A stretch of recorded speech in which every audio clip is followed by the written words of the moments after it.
You're listening to 97 WYNY New York. WYNY. Next on WYNY is Sexually Speaking. This program is a forum for the mature discussion of human sexuality. It deals with discussions of explicit sexual conduct and terminology, which may not be suitable for all listeners.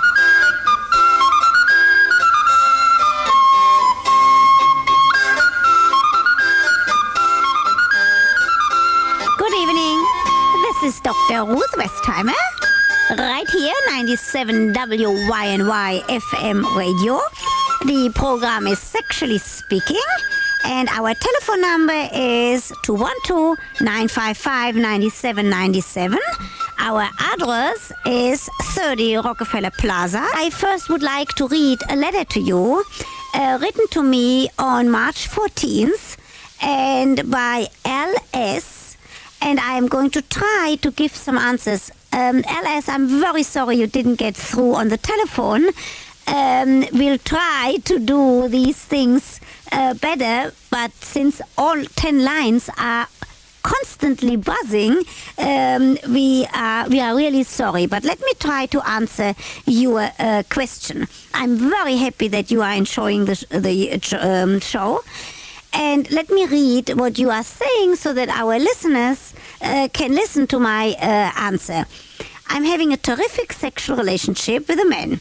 We both enjoy trying new and what some might call, quote, kinky sexual experiences.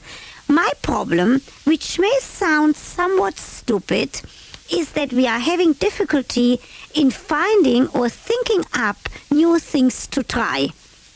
And I'm in my 30s, so much common things are known to us, and I've even asked friends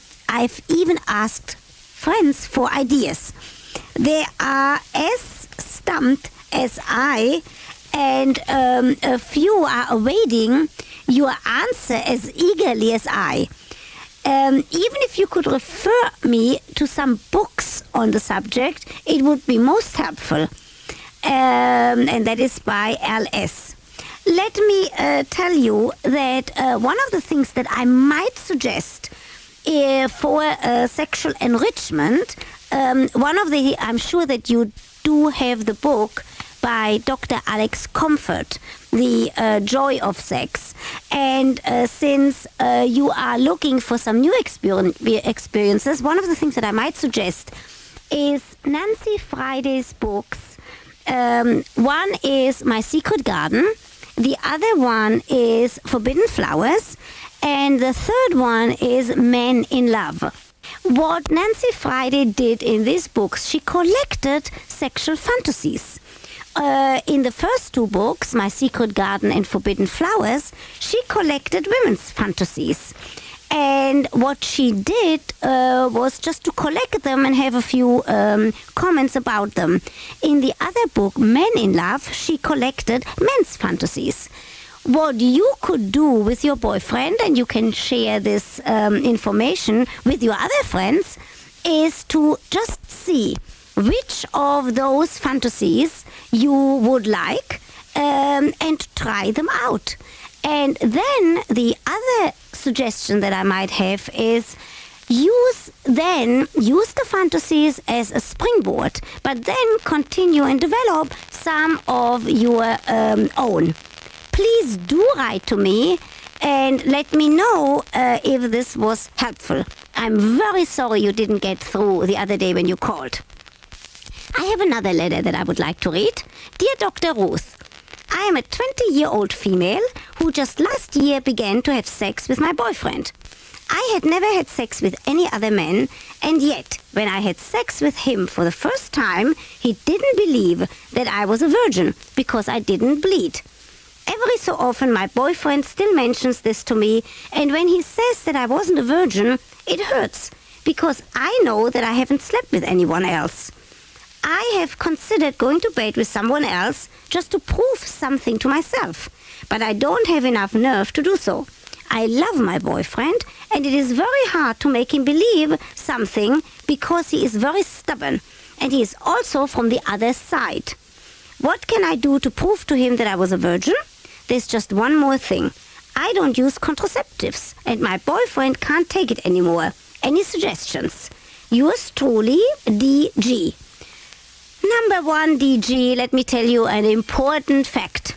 And I don't mind if I have to repeat that every hour on the hour.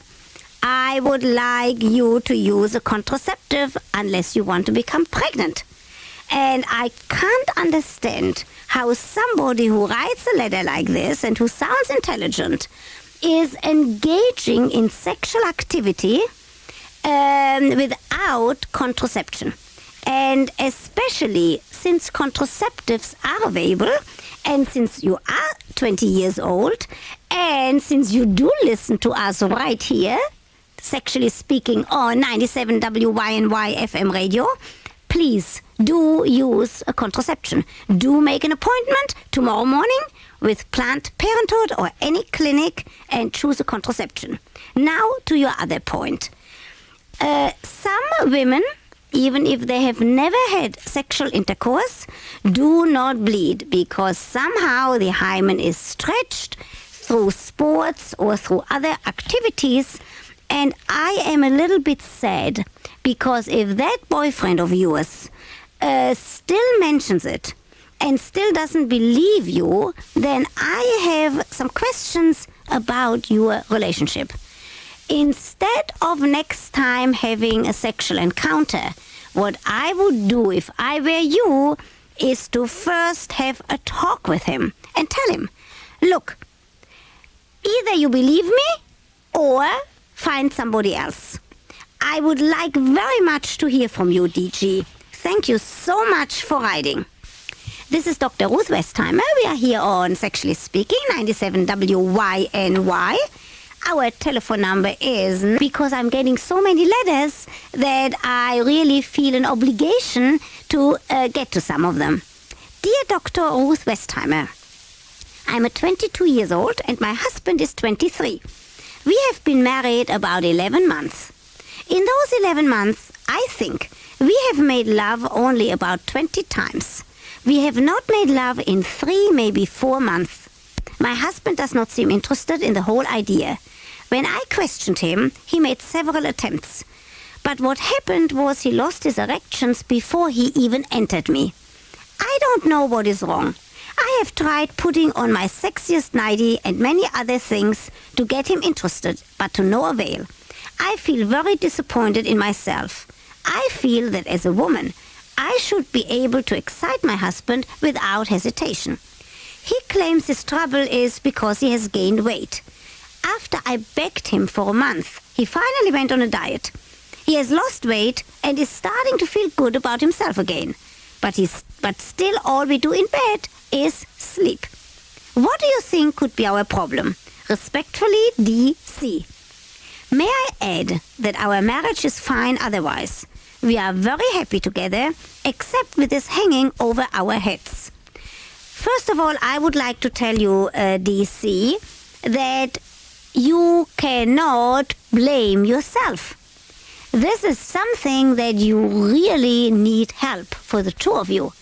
You just can't go around putting on a sexy nightgown, expecting him to have an erection, expecting him to have a sexual intercourse with you, and then nothing happens.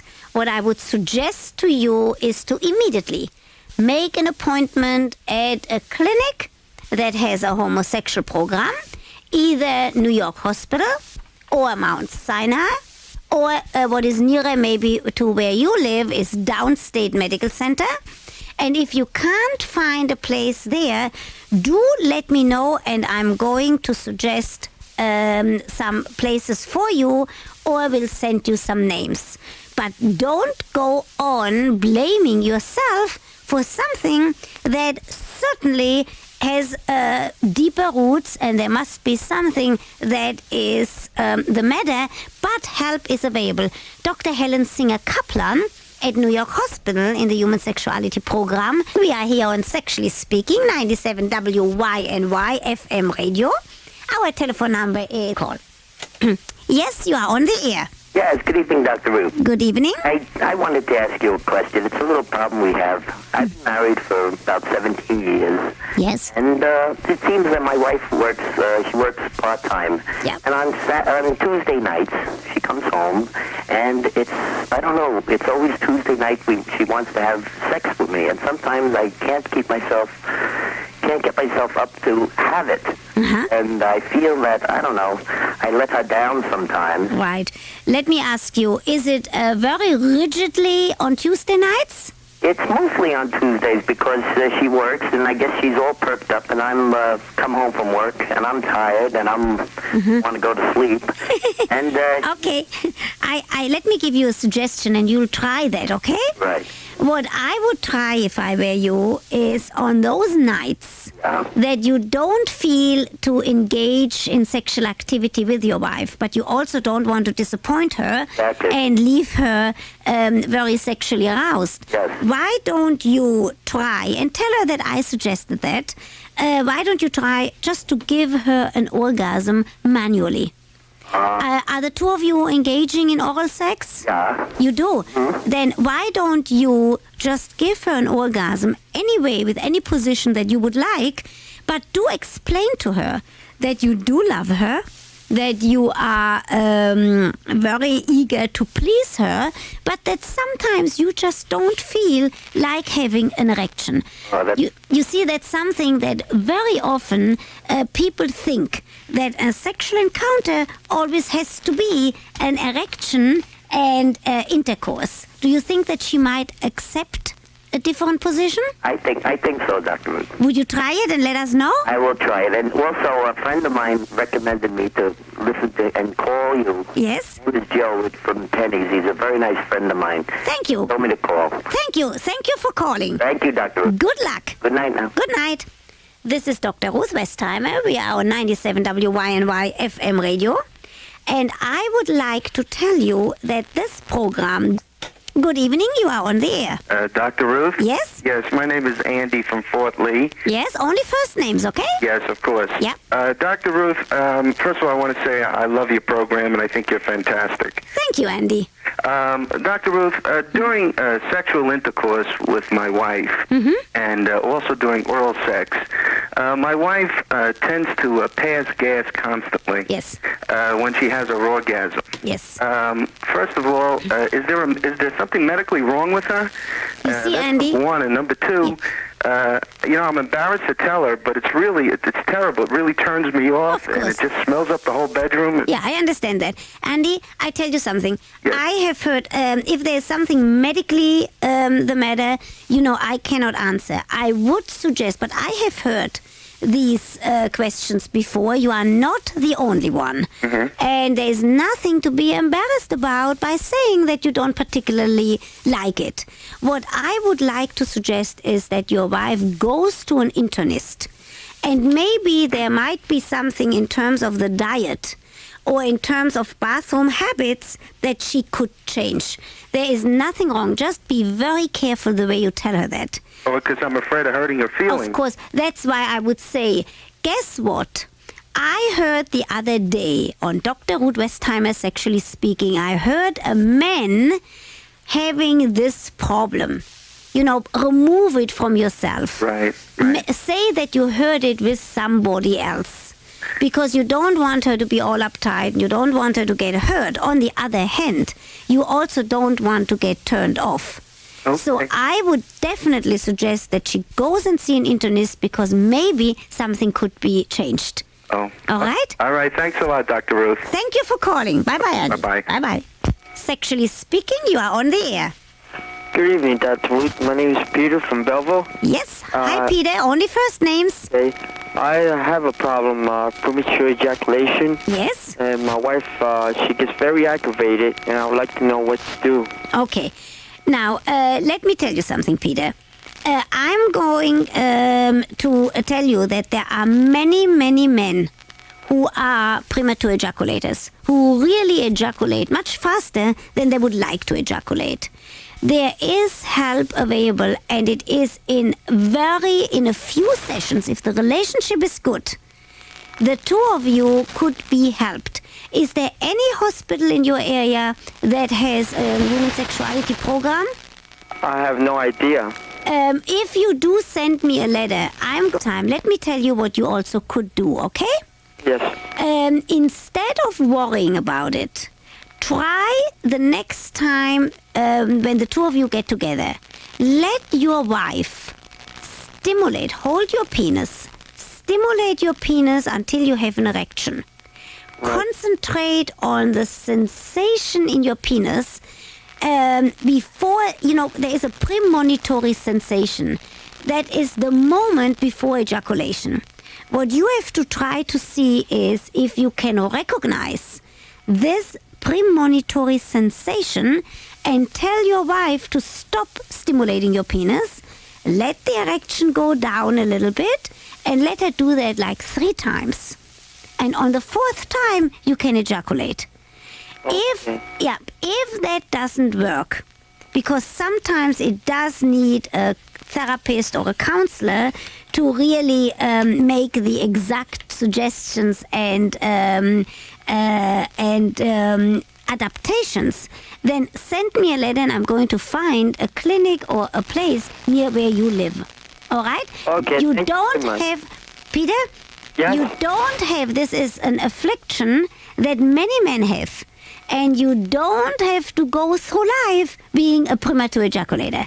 Okay? Okay, thank you. Thank you so much for calling. Okay, good night. Good night. This is Dr. Ruth Westheimer. We are here on 97 WYNY. Sexually speaking, you are on the air. Hello?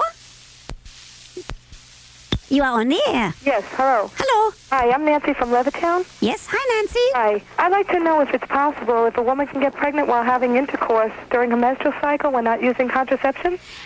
Look, it is very often said that it's not likely, but I usually say that a woman should use contraception.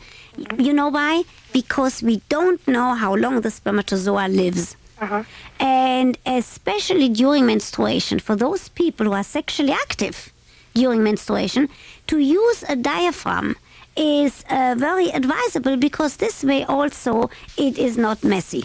Yeah. And I tell you that many women do that and feel very comfortable and also feel sure that they don't get pregnant. Yes, but you still feel that you should still use something. Absolutely, yes. Yes. Okay. Thank you, Nancy. Thank you for calling. Thank you very much. Bye-bye. Good night. Bye-bye. Bye-bye. Sexually speaking, you are on the air. Good evening, Doctor. Good evening. I've been listening to your program for a long time, and I really want to say that I enjoy it. Thank you. Several weeks ago, you recommended a book called For Yourself. That's right. And I read the book, Yeah. and I'd like to just briefly give you a story. When I'm 25 now, and when I was a virgin at 20 still. Yes. And I was sort of forced into making love with someone at the age of 20 or 21. I don't remember exactly. Mm-hmm. What do you mean by being forced? Well, I had gone out with somebody, and he just, made love to me. Didn't believe me when I told him that I was still a virgin. I did not want to make love, and it just happened very fast. Yeah. I haven't used contraceptive until about 6 months ago. Mm-hmm. And I never got pregnant. Nothing ever happened. But I never really enjoyed sex with anybody during this time. Mm-hmm. Now that I have met somebody that I really cared for, I decided to go and get a contraceptive because I feel very comfortable with the person. Yeah. But when it comes to reaching an orgasm, I don't understand why it hasn't happened yet. All right. I have never had an orgasm, and I was just wondering... Okay, first of all, let me tell you something. Yeah. I'm very pleased that you are using contraception. All right? And I'm pleased that you found a relationship with somebody that you really care for. Mm-hmm. Now, from what I hear, Yes. one of the reasons that you might holding back on really having an orgasm is because of your bad experiences at the earlier age of being kind of talked into, and that might be on your mind. It's not really bothering me anymore because Then- I feel that I found someone that That you really like. yeah. Good. Now, let me tell you something. What I would like to suggest is you did get Loni Barbach's book, right? Yes. Take it very easy. Because one of the things that she does suggest is to take some time, like 45 minutes or an hour, and first try to bring yourself. Can you do that? Can you masturbate? I've tried it. It doesn't even work. What's on your mind when you try it? I think of pleasurable things, enjoyable things. I think of him. All right. The other thing that you could do is to get that book that I very often suggest of fantasies by Nancy Friday. It's called My Secret Garden. And give yourself another month. Yes. And go step by step with Lonnie Barbach's book. Should I mention this to him? Because I don't know if he really knows it or not, but I'm sure he... Not yet. No, first try to do it yourself.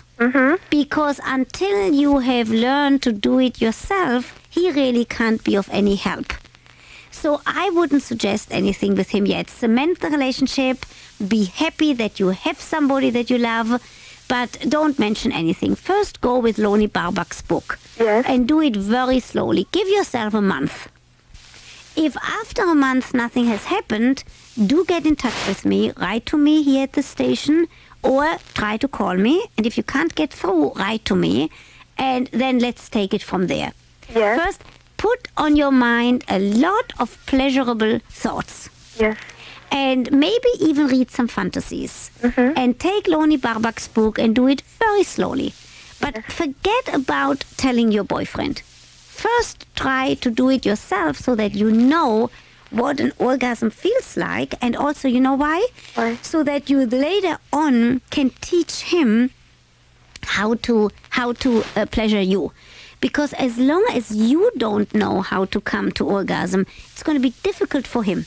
In meantime, since you're using contraceptives, do have a good time with him. And, make the relationship even better. Yeah. But give yourself 1 month from today and try, okay? Yes. Okay, good luck. Will you let me know? I ask one question? Of course. One question. Under the diaphragm. Yeah. I'm using a diaphragm, okay? Good. And the diaphragm, when you put the cream on the diaphragm, Yeah. is it necessary to put it on the outside also? Yes, absolutely. Inside and outside. Right, and if you have repeated intercourse, Right, yes. if it comes more than once, don't take the diaphragm out, No, but that I understand. more cream in. All right? Okay, thank you very much. You are very welcome. Thank you for calling. Thank you. Bye-bye. Sexually speaking, you are on the air. Hello, my name is Marie. Yeah, Marie, only first names. I'm Yes? from Kearney, New Jersey, and everyone from Kearney really likes your show. Thank you. Okay, I'm 19 years old, and I'm engaged to be married. Yes? And Congratulations. thank you. But we have a problem.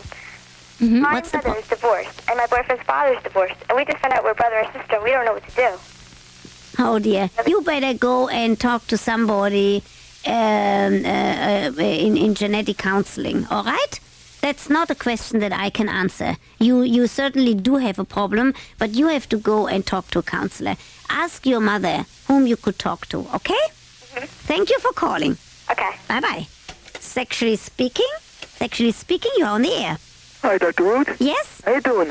I just want to tell you that the boys in Canarsie, we love your show. Good. Tell the boys at Canarsie that I'm very glad. Okay. Oh, you're from Canarsie, too? No? Oh, I have no problem here.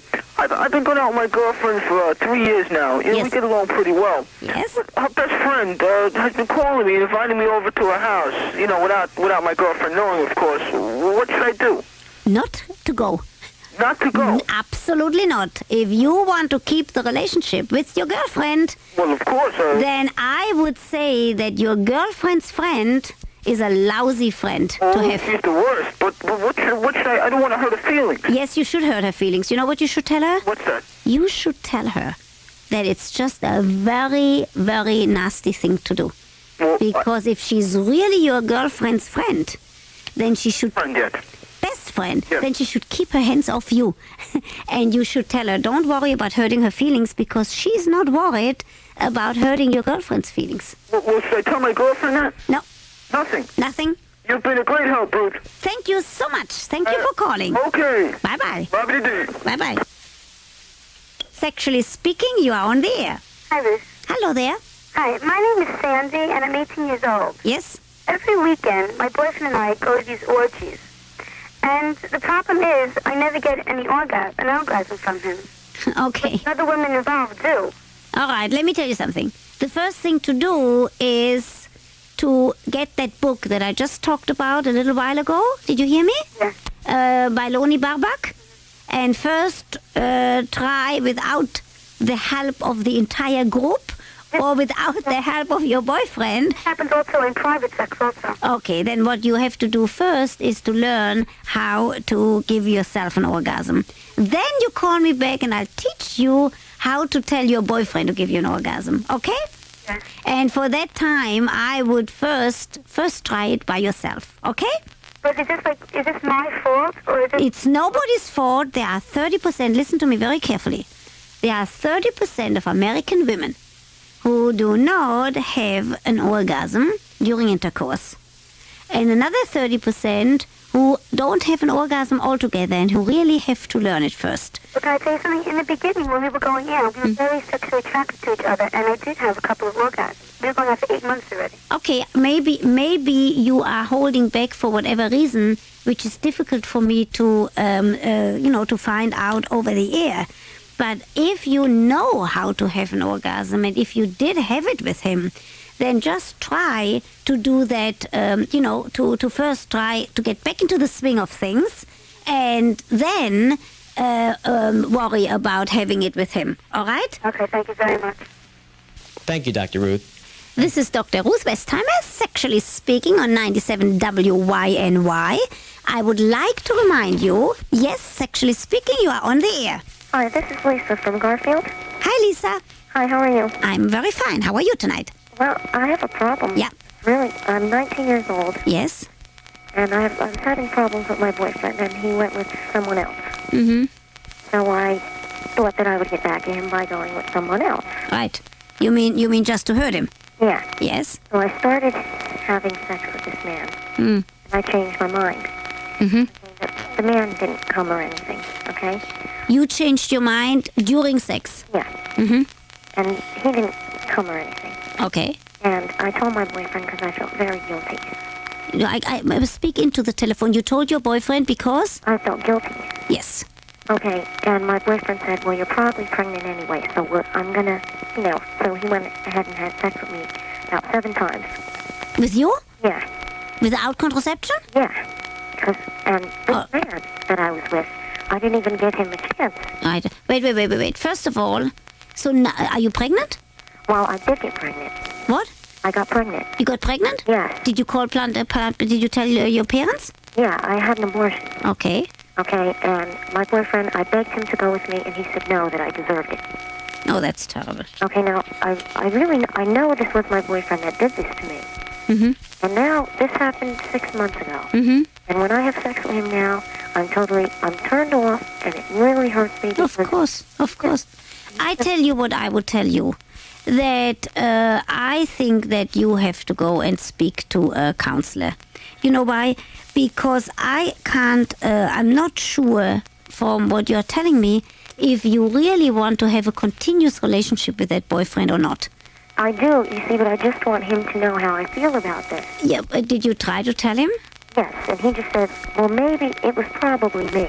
See, now... Yeah, now he says it was probably him. Yeah, but... Well, the thing is this. If the two of you can forgive each other about him going with somebody else, and then you retaliating and going with another guy, and then I hope you do use contraceptive now, do you? Yes. All right. If you really have to have a talk with him, if it is a continuous battle about who did what, and continuously the issue of the past is being brought up, then it doesn't sound to me like such a good relationship. Right. See, we forgave each other for that. Yeah. Then why do you still talk about the past with him? Because I feel guilty about the abortion. I understand. Did you talk to your priest about that? No. I'm a Catholic. Yeah. Could you talk to him? I doubt it. I just want to talk to my boyfriend about how I feel, because I want him to know that that's something we did together. Yeah, I understand. It's very important that he knows this. Yeah, I understand. But you know what I hear? That it's much more important that you get some counseling and air out those feelings of guilt, and then worry about what you want to do with your boyfriend. First, take care of yourself. First, find out if there isn't a mental health worker, a counselor, a therapist, or somebody that you could talk to. And where do you live? In which city? Excuse me? In which city do you live? Northfield. Okay, if you send me a letter, I might find a priest for you that you might talk to, a Catholic priest. Now, what should I do about my boyfriend? The boyfriend, leave him alone, because the first thing that you have to take care of is your own feelings. You can't make him feel guilty or feel responsible or things like this. You have to take care right now of your own feelings so that you can go on with life and so that this doesn't become a hindrance. Okay?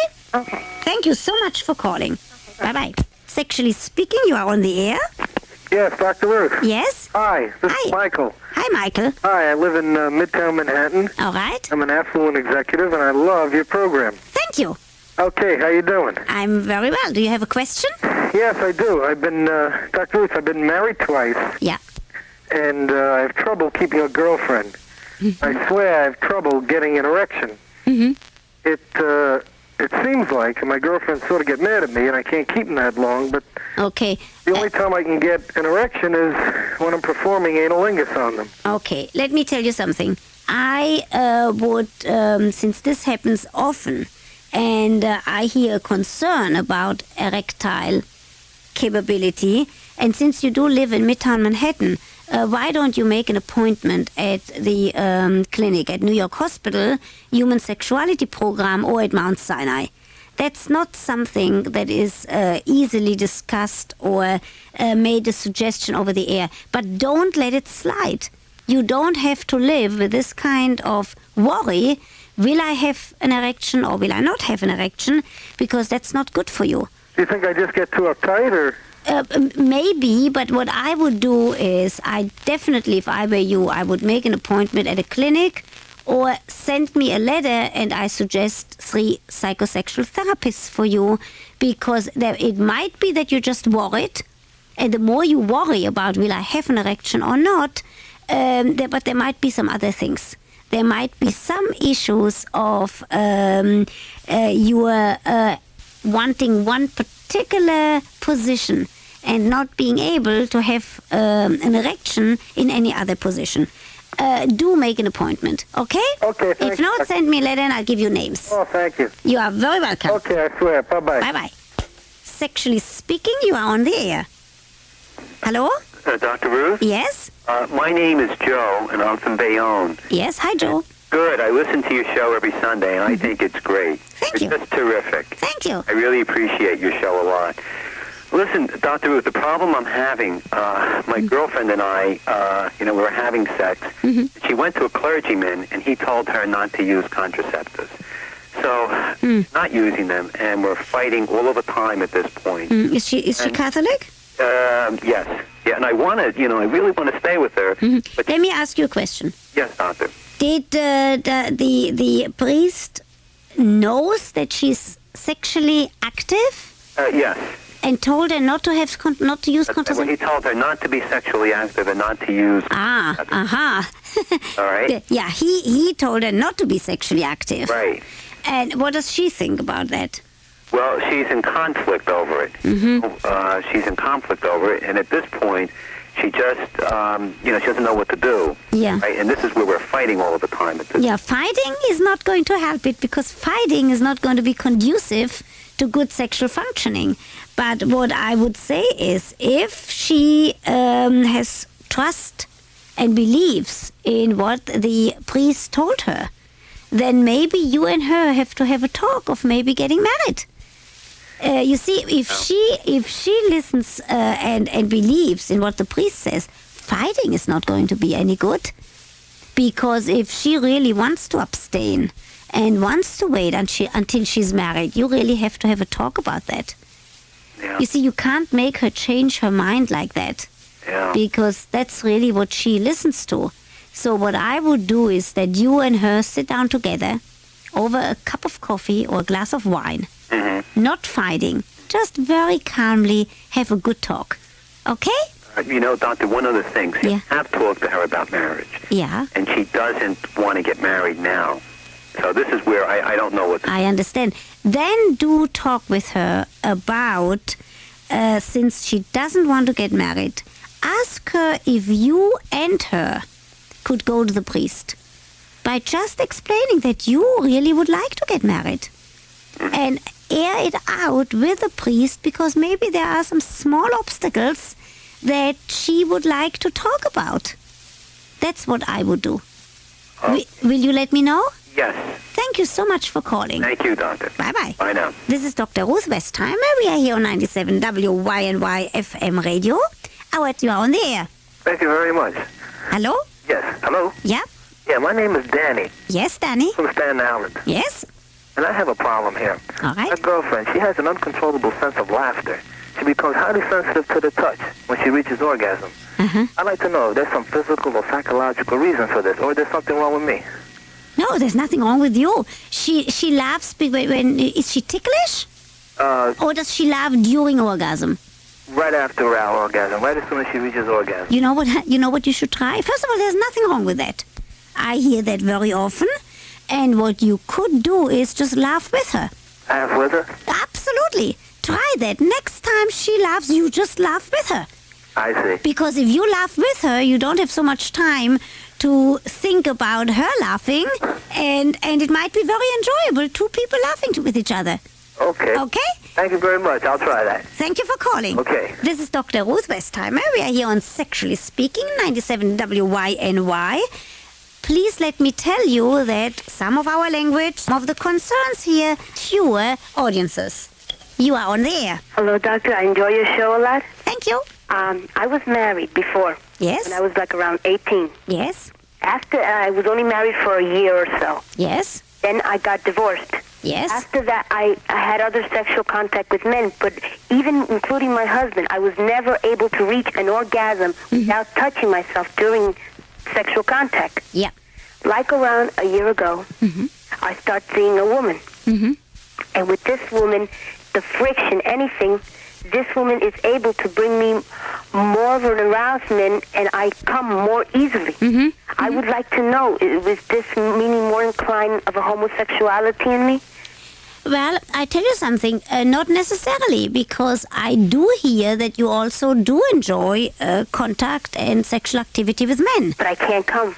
But then there might just be something in your mind that's holding you back from having an orgasm with men, because I've tried. I mean, the poor guys have really tried out their heart, but here I am, and with this woman. Yeah, but I understand. But let me ask you something. Yes. When you are with a man and you give yourself an orgasm, then you do come? Yeah, but I have to touch myself. That's all right. What's wrong with touching yourself? But you know how their ego gets? Well, don't worry about their ego. The important thing is that you feel sexually satisfied, and do tell them. Tell them that I said... I wanted to know if I was mostly inclined then to homosexual. I can't say that over the air. You see, I can't really tell you that. The only thing I can tell you is, if you are with a man, tell him that I said that there's nothing wrong with women touching themselves and having an orgasm, and that their identity and their whole being in terms of a man does not depend on if they give the woman an orgasm with his penis or not.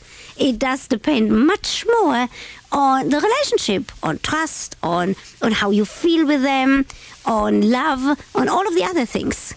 If there is more of an indication with you of being a lesbian or not, it's difficult for me to assess like this over the air. There is a clinic that you might get some help, and I have mentioned that clinic very often. It's called Institute for Human Identity. It's on 83rd Street and West End Avenue. 83rd Street and West End Avenue? Right. And you will find the phone number in the telephone book, and it is a clinic that is geared mainly to cater to male and female identity? Right. Institute for Human Identity. If you can't find it, you send me a letter and I'll get you the address. Thank you so much. Thank you for calling. Bye-bye. Bye-bye. Good evening. Sexually Speaking, you are on the air. Hello, Dr. Ruth? Yes? Hi. I work in a psychiatric hospital. Yes? And I work in the recreation department. Yes? And part of my job is going onto the wards and taking these people into the recreation building. Yes? And the population is basically adult schizophrenics. Yes? Now, there are certain male patients that I'm warned about by the ward staff that if they're not watched, they'll hide in places and they'll have oral sex with each other. And with anybody. In this building also there are classrooms. Yes. For people in the community. Yes. And anybody who would walk into the bathroom, if they're there and agreed, they could have sex with these people. Right. Now, I'm told that if I don't see them around, that I should be going into the men's rooms or the ladies' rooms and looking for them. And if I catch them doing something, to quickly break it up. And this makes me feel very uncomfortable. Of course. Because I feel that they're schizophrenic, yes, in varying degrees, but they are human. Right. And I tell you what I would suggest. I understand the problem very well. And I understand now you really sound like a very concerned person. What I would do is I would have a talk with the person who is responsible, either the head nurse or the psychiatrist or somebody who is responsible, and really have an open discussion. Because if you are concerned, there are probably other people in that same situation, other workers. Yeah. Either orderlies or, nurses or whatever. I'm sure there are other people who are also concerned. Well, I know some of the people I work with. Yeah, are concerned. Well, they've caught people having sex. Yeah. And I would have a talk with somebody that you can trust. Yeah. And that you have a good relationship with. Yeah. And I would say, look, this is really difficult for me to do, to go after these people. And if I do see somebody engaged in sexual activity, it's difficult to break it up. Well, do you think it's right to break it up, though, in fact? No, you see what I would think, but it's an ideal type. You know what that means? It's like an ideal situation, which, of course, we don't have these days. Yeah. What I would think is, if it were possible to have dating rooms in institutions where two consenting adults could go and have a sign outside the door that would say, "Do not disturb." And if they would then be able to engage in sexual activity. But we don't have these things yet. There are some institutions where there is talk about that.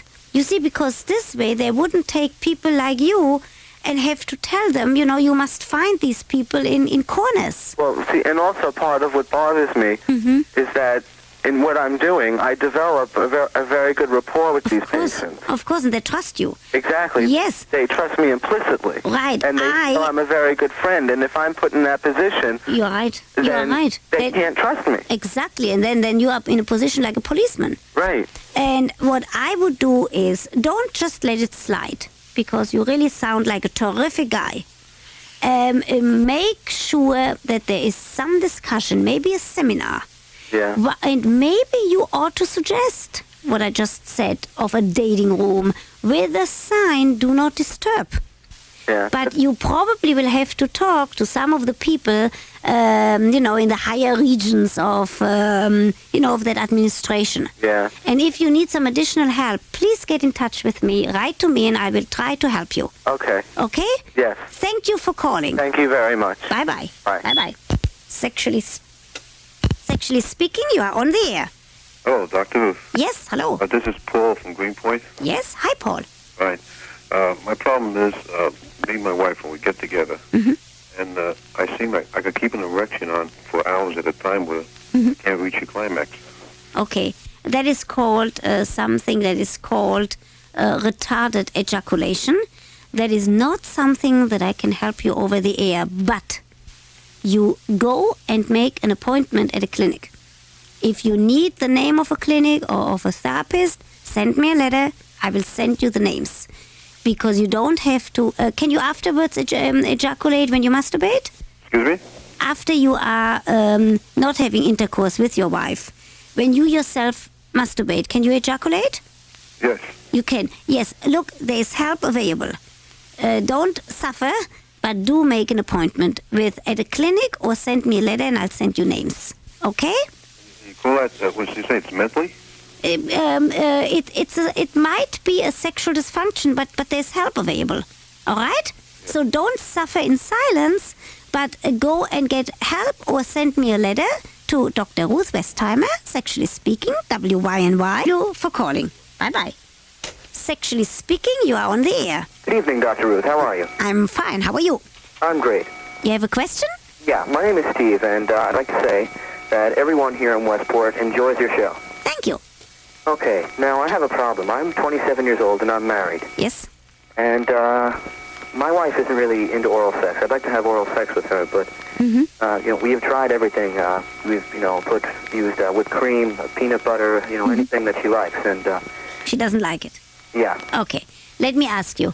Did you ever promise, I hear that quite often, did you ever talk to her that you are not going to ejaculate in her mouth? Yeah. You did. Then the other thing to do is to teach her. Do you have the book, The Joy of Sex? Pardon me? Do you have the book, The Joy of Sex? No, I don't. Get that. It's by Dr. Alex Comfort. Comfort. It's out in paperback.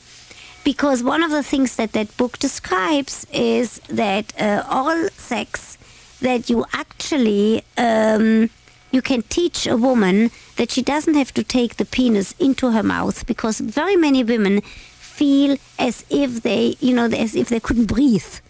And what she could do is just go around the ridge of the penis with her tongue, which is going to be very pleasurable for you.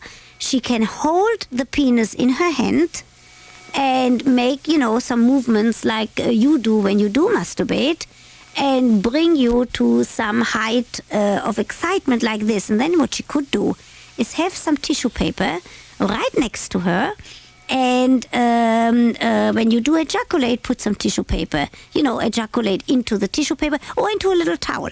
Mm-hmm. All right? Okay, thank you very much. Thank you so much for calling. Bye-bye. Sexually Speaking, you are on the air. Yes, my problem does not involve sexual intercourse. It's more like my husband wants me to be an exhibitionist and constantly wear sheer clothing without bras, and then he fondles my breasts in public. Oh, dear. And it could be embarrassing. It's as if though he's just kissing me on the cheek. He doesn't realize how intimate he's being. Of course. He doesn't realize that he fondles your breast in public? Like I'll move his hand away, but he doesn't consider it such a private, intimate thing. Mm-hmm. Well, he has tendencies to do it in public. Yeah, well, you really have to put your foot down. Yeah. You have to tell him that you love him. Yes. That you like to have sex with him, that you do not mind to put the sheerest undergarment or nightgown or the sexiest things on in the privacy of your home. See, I think I'm afraid, this is my second husband, and the reason I ended my first marriage is because he really refused to have a sex life, and that was a big problem, and I sort of am afraid to say no to my second husband because I'm just very happy to have a compatible partner. Right. Then what I would say is I would tell him, look, everything with you, I really would have a nice talk. I would say, I really love you. Mm-hmm. I am so happy I have you. Yes. There's only one thing. You know what you could do? Yes. You could ask him, honey, tell me, is there anything about me that you don't like? Yeah. And maybe then he would say one thing. Yeah. And then you say, look, everything about you I really like. Mm-hmm. I'm so glad the two of us got together. Yes.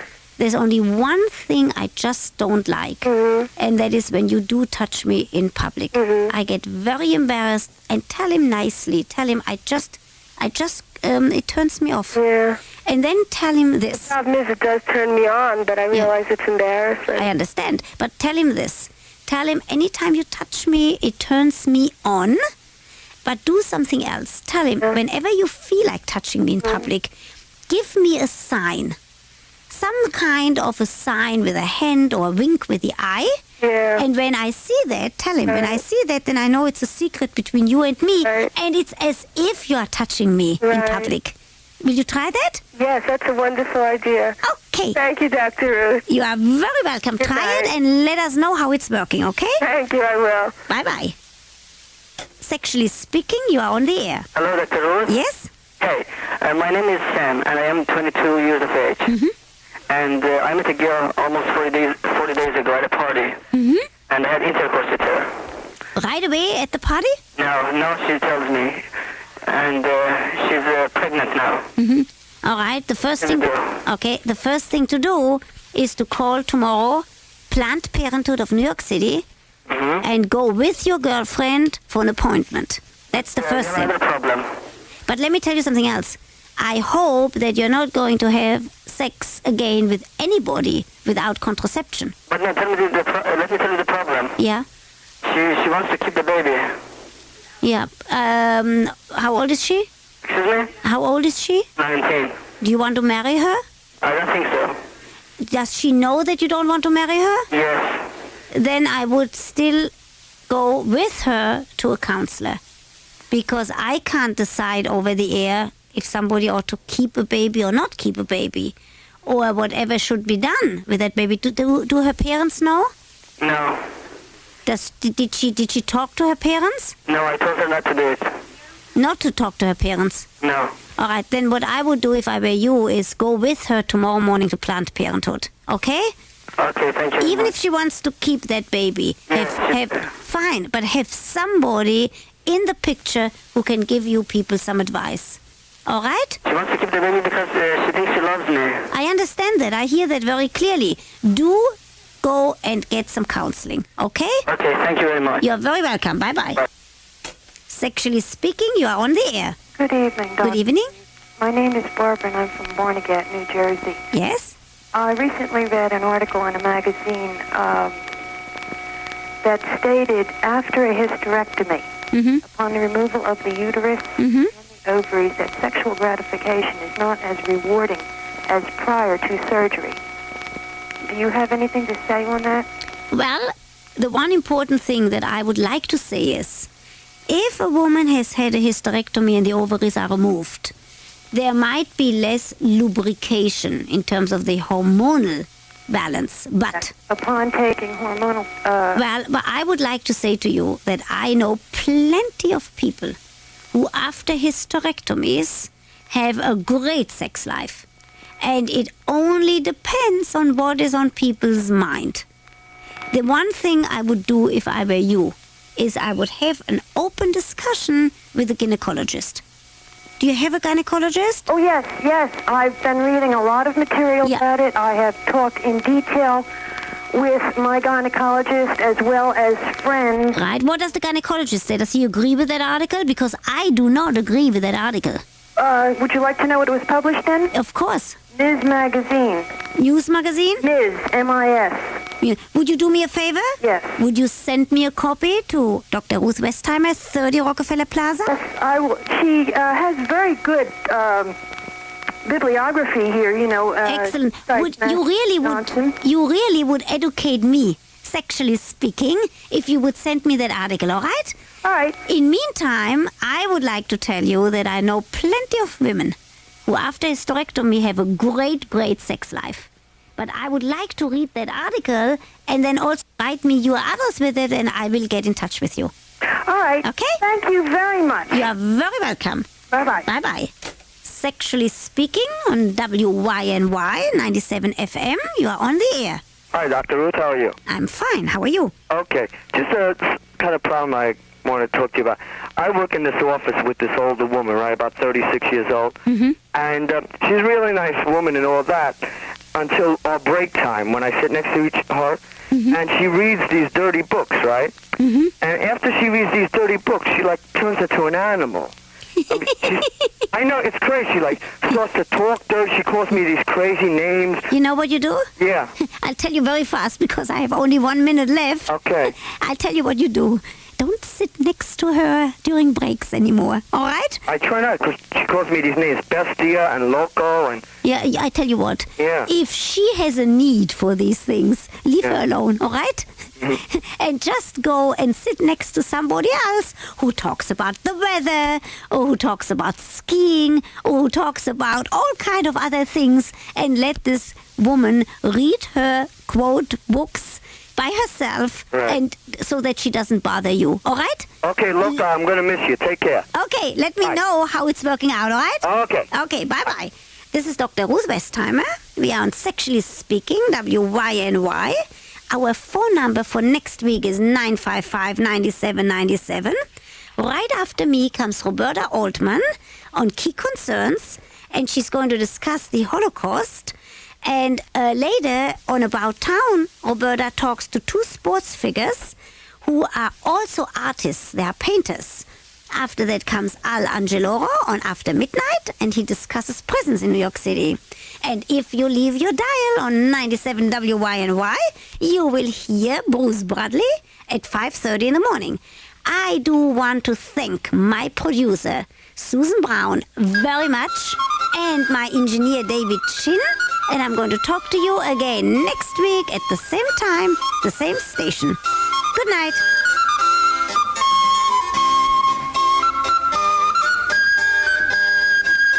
The views expressed on this show are those of Dr. Ruth Westheimer, a recognized expert in the field of human sexuality.